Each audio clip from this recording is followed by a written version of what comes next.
Putin, nag-warning sa Amerika ng World War III kung i-deliver ni Biden ang isang dangerous na weapon kay Zelensky. Malapit nang mapagkasunduan ng Amerika ang pagbibigay ng mga long-range cruise missile sa Ukraine na maaaring umabot sa gitnang bahagi ng Russia. Ngunit, kakailanganing maghintay ng ilang buwan ng Kyiv habang inaayos ng United States ang mga technical na issue bago ang anumang pagpapadala ayon sa mga opisyal ng United States. Ang pagsasama ng Joint Air-to-Surface Standoff Missiles, JASSM, sa isang pakete ng armas ay inaasahang ipapahayag ngayong taglagas ayon sa tatlong source, bagaman wala pang final na desisyon. Tumanggi ang mga pinagkukunan na pangalanan dahil hindi sila autorisado na talakayin ang paksa. Ang pagpapadala ng JASSM sa Ukraine ay maaaring magdulot ng malaking pagbabago sa estratehikong kalagayan ng labanan sa pamamagitan ng paglalagay ng mas maraming bahagi ng Russia sa saklaw ng mga malalakas at accurate na guided munition. Isang mahalagang pag-aalala ng administrasyon ni Biden ayon sa mga opisyal. Iminungkahi ng mga analyst ng militar na ang pagpapakilala ng JASSM na high-tech at maaaring tumama ng mas malayo kaysa sa karamihan ng iba pang mga missiles sa kasalukuyang inventaryo ng Ukraine ay maaaring magtulak sa mga lugar ng pag-iimbak at mga depo ng supply ng Russia pabalik ng daan-daang milya. Malaki ang maitutulong nito sa pagpapasiklab sa kakayahan ng Russia na panatilihin ang mga operasyon nito sa pag-atake at posibleng magbigay sa Ukraine ng isang estratehikong bentahe. Ang paglulunsad ng mga ito mula sa mga points malapit sa hilagang hangganan ng Ukraine sa Russia ay maaaring magbigay daan sa kanila na tamaan ang mga military facilities na kasing layo ng mga lungsod ng Russia na Voronezh at Bryansk. Sa timog, ang pagbaba ng mga ito malapit sa mga linya ng harapan ay maaaring magbigay daan sa mga pag-atake sa mga paliparan o pasilidad ng hukbong dagat sa Crimea. Ang JASSM ay na-integrate lamang sa mga eroplano na dinisenyo ng Estados Unidos. Sa huli, magpapatakbo ang Ukraine ng ilang dosenang F-16 na ang bawat isa ay maaaring magdala ng 2 sa mga cruise missile. Sinabi ng isa sa mga opisyal ng Estados Unidos na may mga pagsisikap upang gawing operable ang missile sa mga hindi kanluraning jet fighter sa inventaryo ng Ukraine na hindi pa naiulat dati. Bagaman hindi nagbigay ng karagdagang detalye ang opisyal kung aling mga jet sa inventaryo ng Ukraine ang maaaring magamit ng JASSM. Nagpapatakbo sila ng mga Soviet-era na MiG-29, Su-24 at Su-27 jets. Iniulat ng politiko noong nakaraang buwan na ang administrasyon ni Biden ay open sa pagbibigay ng JASSM sa Ukraine. Lumalaki ang pangangailangan ng Ukraine para sa mas maraming armas at mas malalakas na armas habang patuloy itong nakakaranas ng matinding pressure mula sa mga puwersa ng Russia sa kahabaan ng silangang harapan nito. Ang mga mas lumang modelo ng JASSM na ginawa ng Lockheed Martin Corp, LMTN, ay may saklaw na humigit kumulang 230 milya. Ang mga missile na humigit kumulang 14 na talampakan ng haba ay idinisenyo upang maging medyo mailap na ginagawang mahirap makita sa radar. Maaari rin silang lumipad malapit sa lupa at maaaring i-program upang gumawa ng mga paikot-ikot na ruta na umiiwas sa mga air defense. Mayroon ding isang mas mahabang saklaw na JASSM missile na maaaring lumipad ng higit sa 500 milya. Hindi agad nakumpirma ng Reuters kung alin sa dalawang uri ang isinasaalang-alang ng Washington. Ngunit ang pagbibigay ng mas maikling saklaw na mga missile ay magbibigay ng mas kaunting pasanin sa mga inventaryo nito. Ang pagbibigay ng JASSM sa Ukraine ay magdaragdag din ng pressure sa Washington upang i-drop ang mga paghihigpit sa kung paano ginagamit ng Ukraine ang mga armas ng Estados Unidos. Dahil ang mga epekto nito ay magiging limitado kung hindi sila maliliwanagan para magamit sa mga target sa loob ng Russia, ayon sa isang kawani ng Kongreso na nagtatrabaho sa issue. Ang Estados Unidos ay nag-aalangan na magbigay ng mga armas na maaaring tumama sa mga target na malalim sa loob ng Russia dahil sa takot na magdulot ito ng pag-alsa ng labanan. Ang mga kaalyado ng Kyiv ay nagbibigay ng mga armas, ngunit may mga paghihigpit sa kung paano at kailan ito maaaring gamitin sa loob ng Russia dahil sa pag-aalala na ang mga naturang pag-atake ay maaaring magdulot ng paghihiganti na magdadala sa mga bansa ng NATO sa digmaan o magpukaw ng isang nuclear war. Ang bawat JASSM ay may malaking 1,000-pound warhead, ngunit hindi katulad ng mga missiles na Storm Shadow at Scalp na ibinigay na sa Kyiv ng Britain at France. Hindi ito partikular na idinisenyo upang tumagos sa mga matitigas na bunker. Ang pinakabagong mga bersyon ay nagkakahalaga ng humigit kumulang $1 milyong bawat isa. Ang mga senyas ng Global Positioning System o GPS at isang Inertial Navigation System ay nagbibigay ng gabay. Kapag papalapit na ito sa target nito, ang isang infrared imaging seeker ay maaaring makatulong na patnubayan ito sa isang impact point na accurate na humigit kumulang 10 talampakan. Bagaman ang mga mas lumang modelo ay maaaring hindi gaanong lumalaban sa electronic warfare, kaysa sa kasalukuyang pag-ulit ng JASSM, ang infrared seeker ay makakatulong na makita ang target nito kahit na sa gitna ng malakas na pag-jam, ayon kay George William Herbert ng Middlebury Institute of International Studies sa Monterey sa California. Medyo mailap ang mga ito, ngunit hindi ganap na dinisenyo sa paligid ng maximum na pagiging mailap. Sabi ni Herbert, ilang taon na ang nakalilipas, maraming pinaputukan sa Syria pagkatapos ng chemical weapons incidents, at ang Russian air defense systems sa bansa ay nabigo na barilin ang marami, at posibleng wala sa mga ito ang nabaril. Inaasahan ko na ang maingat na pinaplanong missile flight paths ay magpapahintulot sa JASSM na maging epektibo sa halos lahat ng lugar sa area ng digmaan. Pumunta naman tayo sa bansang China. Ang Hongqin Air Defense Missile System ng China ay may humigit kumulang 200 missile battalions na siyang pinakamalaki sa buong mundo. Pero huwag nating kalimutan na ang core technology nito ay galing sa Russia. Malalaking launch tubes, mabigat at malaki, malinaw na may Russian origin. Isa pang hamon ay ang paglipat ng mga sistemang ito sa dagat. Ang launch silos ay hindi makakarga ng maraming missiles at ang air-based air defense capability nito ay hindi rin tatagal. Masyadong pinopromote ng gobyerno ng China ang performance ng Hongqi system, pero maging ang mga Chinese citizens ay may alinlangan sa tunay na kakayahan nito sa labanan. Kung nasa serbisyo na ang Hongqi 9B, bakit nila kinailangan pa ang Russia's S-400? Ang pag-deploy ng S-400 sa Beijing bilang proteksyon ay parang indirektang pag-amin na hindi sapat ang Hongqi 9B. Bukod pa rito, ang recent performance ng S-400 ng Russia sa labanan sa Ukraine ay hindi rin kahanga-hanga. Kung ito ang backbone ng air defense ng China, baka hindi ganon kahirap para sa Western tactical missiles na makatagos. Ipinagmamalaki ng China na advanced ang radar technology nila, pero ayon sa public information, ang radar detection at tracking capabilities ng China ay laging ng mga 10 taon kumpara sa Russian systems na kinopya nila. Sa isang future Taiwan Strait conflict, hindi pa tiyak kung kayang protektahan ng Hongqi umbrella ng China ang kanilang baybayin. Kailangan nating manatiling malinaw ang isip kapag humaharap sa military propaganda ng China at objektibong suriin ang tunay na capability nito sa labanan. Ang air defense systems ng China ay pangunahing umaasa sa Hongqi 9B, Hongqi 22, S-400 at S-300 models. Ang Hongqi 9 na pumasok sa serbisyo noong 1997, ang unang inangkin ng CCP na self-developed air defense system nila. Pero ang interception performance nito ay hindi pumasa sa mga inaasahan, lalo na kung ikukumpara sa S-300 PMU-2 na basehan nito. Hindi kontento ang military ng China, lalo na sa missile defense capabilities nito.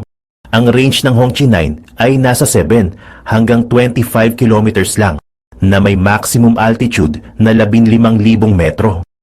Ang ganitong mababang interception altitude ay nangangailangan ng mataas na precision, pero hirap matugunan ng Hongqi 9 ang standard na iyon, kaya hindi ito angkop para sa terminal missile defense. Dahil dito, limitado ang deployment numbers nito, kaya napilitan ng China na pabilisin ang development at improvement ng mga susunod na models. Tumaas ang maximum range nito sa higit 260 kilometers at bumaba ang minimum interception altitude sa 15 meters, na mas malapit ang performance sa S-400.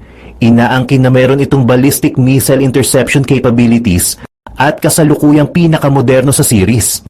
Gayunpaman, mahina ang performance nito sa pag-intercept ng low-flying subsonic missiles, lalo na kapag hindi ideal ang interception angle, kaya halos nasasayang lang ang ammunition. Bukod pa rito, napakamahal ng Hongqi 9B. Gumagamit ito ng advanced technologies tulad ng active phase array radar, composite missile bodies, space-grade solid propellants, at active radar seekers na lahat ay nagpapataas ng presyo. Dahil dito, ang unit price ng isang Hongqi 9B missile ay mas mataas pa kaysa sa 48N6 E3 missile ng S-400. Ang pagpapakilala ng bagong production processes ay lalong nagpahirap na matugunan ang demand ng military. Para makahanap ng balanse sa pagitan ng performance at cost, nagpakilala ang China ng downgraded version ng Hongqi 9B na tinatawag na Hongqi 22. Ang cost ng Hongqi 22 ay 1/3 lang ng Hongqi 9B. Ang radar system nito ay downgraded mula sa active phased array ng Hongqi 9B patungo sa H200 passive phased array at gumagamit ito ng guidance system na katulad ng Patriot, TUS Command at semi-active radar hybrid guidance. Dahil dito, ang Hongqi 200 ay pang-aircraft interception lang at hindi kaya ang missiles. Plano ng China na palitan ang mga lumang S-300 at Hongqi 2 systems nila ng Hongqi 22 sa malaking bilang. Pagkatapos ng 6 na taon ng produksyon, marami ng units ang na-deploy na siyang bagong mainstay ng regional air defense. Sa kasalukuyan, ang China ay may humigit kumulang 30 S-300 at S-400 air defense missile battalions na pangunahing nakadeploy sa paligid ng Beijing, Taiwan Strait at mga key areas sa northeast at northwest. Ang mga advanced Russian-made air defense systems na ito ay pangunahing ginagamit para protektahan ang capital at iba pang strategic locations. Ngunit tandaan, ang S-300 ay isang strategic weapon na bagamat maraming S-400 missiles ang concentrated sa Beijing, maaring mahirap para sa kanila na epektibong tumugon sa mga banta mula sa Bohai Bay area. Bukod pa rito, bilang imported equipment, hindi pa tiyak ang tunay na performance ng S-400 sa labanan at ang compatibility nito sa mga domestically made systems. Sa domestic air defense, ang China ay may halos 200 air defense battalions na may mid-range missiles tulad ng Hongqi 9B at Hongqi 22. May mga mas lumang models tulad ng Hongqi 2 at Hongqi 12 na nasa serbisyo pa rin. Ang Hongqi 9B ay na-deploy malapit sa mga key military at civilian facilities tulad ng Three Gorges Dam at sa mga strategic regions tulad ng Southwest at Northwest. Halimbawa, makikita mo ang Hongqi 9B sa Hotan Airport na 160 kilometers mula sa Kashmir at sa Yongxing Island sa Paracel Islands. Gayunpaman, mukhang may gap sa pagitan ng kasalukuyang air defense deployment strategy ng China at ng actual combat needs. Maraming elite air defense units ang nakastation sa inland na iniiwan ang southeastern coastal areas na nasa frontline ng operations na medyo under-defended. Kung sakaling bumagsak ang coastal areas at beachheads, maaaring mahirapan ang inland forces na ipagpatuloy ang laban. Sa mga nakaraang talakayan, inaral natin ang deployment at operational philosophy sa likod ng air defense systems ng China. Pero ang teorya ay nananatiling teorya lang. Ang tunay na pagsubok ay nasa actual combat. Sa kasamaang palad, ang bagong henerasyon ng air defense weapons ng China ay hindi pa nasusubukan sa malakihang digmaan, kaya insights lang ang makukuha natin sa mga wargames. Kamakailan, isang wargame ang nagbigay ng ilang mahalagang insights. at matinding electronic interference. Bawat barko ay inatake ng average na 11 missiles at 3 torpedoes habang humaharap sa electronic jamming na 30 beses na mas malakas kaysa sa radar signal ng barko. Sa ganitong saturation attack, ang detection capability ng air defense radars ng China ay bumaba ng 60% at ang hit rate ng air defense missiles ay bumaba sa ilalim ng 50%. Nandito rin sa simulation ang isang senaryo kung saan ang US B-1B bombers ay nag-launch ng AGM-158C long-range anti-ship missiles mula sa labas ng second island chain. Pinahaba nito ang attack distance na lalo pang nagpahirap para sa Chinese ships na ipagtanggol ang sarili. Siyempre, ang mga war games ay simulations lang at ang battlefield settings at parameters ay maaaring hindi ganap na sumasalamin sa realidad. Pero ipinapakita ng mga resulta na maaaring may ilang kahinaan ang air defense systems ng China kapag humarap sa high-intensity missile saturation attacks at electronic jamming. Lalo na kapag humarap sa technologically advanced opponents tulad ng US military. Maaaring mahirapan ng air defense systems ng China na makamit ang full multi-layer defense coverage. Sa mga nakaraang taon, nagpakilala ang China ng Hongqi-16 Air Defense Missile System upang punan ng range gap sa pagitan ng long-range Hongqi-9 at short-range Hongqi-7 at 10 missiles. Ang design ng Hongqi-16 ay heavily borrowed mula sa Russian San-7 Naval Air Defense System na naka-equip sa Sukhoi-class destroyers. Una nang binuo ng China ang sea-based version ng Hongqi-16 na tinatawag na High Hongqi-16 at pagkatapos ay naglunsad ng land-based version ng system. Sa mga huling yugto ng development para sa High Hongqi-16, nagkaroon ng ilang design adjustments. Pinalitan ang single-arm launcher ng San-7 ng mas advanced na vertical launch system. Bagamat ang missile body ay kahawig ng San-7, ang role nito ay mas malapit sa US's Evolved Sea Sparrow Missile, ESSM. Gayunpaman, dahil sa mas malaking sukat ng High Hongqi-16 at ang relatively less mature vertical launch technology ng China kumpara sa US at ibang Western countries, mahirap makamit ang compact na 4 na missiles per cell arrangement. Ibig sabihin, sa parehong bilang ng launch cells, ang mga Chinese warships na may High Hongqi-16 ay may mas kaunting missile capacity at sustained firepower kumpara sa US Navy ships na armado ng ESSMs. Ang kasalukuyang pangunahing air defense at missile interception systems ng China tulad ng Hongqi-9 at Hongqi-16 ay kaya lang ang terminal interception at hindi capable ng mid-course missile defense. Ang Standard 3 Block 2A interceptors ng US military ay may interception altitude na lampas sa 900 kilometers. Samantalang, ang mga sistema ng China dahil sa mga limitasyon sa missile body design at radar performance ay may interception altitude na mas mababa sa 20 kilometers. Sa mga critical na teknolohiya at sa tunay na kahandaan, magkaibang level pa rin ang China at US sa missile defense field. Simula noong pumasok ang ika-21 siglo, ang China ay nagde-develop ng bagong henerasyon ng missile defense equipment tulad ng Kinetic Energy Series Interceptors na sinasabing may interception altitude na hanggang 30,000 kilometers. Ngunit may pagdududa sa numerong ito at ang system ay nasa testing phase pa lang na wala pang malakihang deployment. Sa kabilang banda, ang US Ground-Based Mid-Course Defense GMD system ay operational na sa loob ng mahigit isang dekada. Bukod pa rito, ang experimental missile interceptors ng China ay kasalukuyang masyadong malalaki para sa uri ng mobile sea-based deployment na kaya ng US Standard 3 interceptors na maaaring maglagay sa missile defense efforts ng China sa disadvantage sa mga future engagements sa Western Pacific. Sa listahan ay ang mabilis cache. Matagal ko na rin tong na-try itong mabilis cache na ito. Highly recommended ko ito sa iba, lalo na sa mga nag-uumpisa pa lang. Legit talaga ang loan app na ito. Sobrang bilis din ito mag-disburse ng mga loan. Kaya talagang one day lang makukuha mo kagad. Dito sa mabilis cache, mabilis ko lang natapos mag-fill up ng application ko. At the same day, naku sobrang bilis talagang mag-disburse at take note, walang mababawas dito sa ilo-loan mo. buong-buo mo siya matatanggap. Pwede ka nga pala dito mag-loan ng up to 25,000 pesos. So ako, yung unang loan ko dito is inapprove nila ng 300 pesos. Ito yung unang loan na kasi sinusubukan ka nila. Pero at least walang mababawas dito. At nung binayaran ko siya is 345 pesos. So ayun, 45 pesos lang yung binayaran ko. Pero yung next na loan ko, medyo tumaas na yun.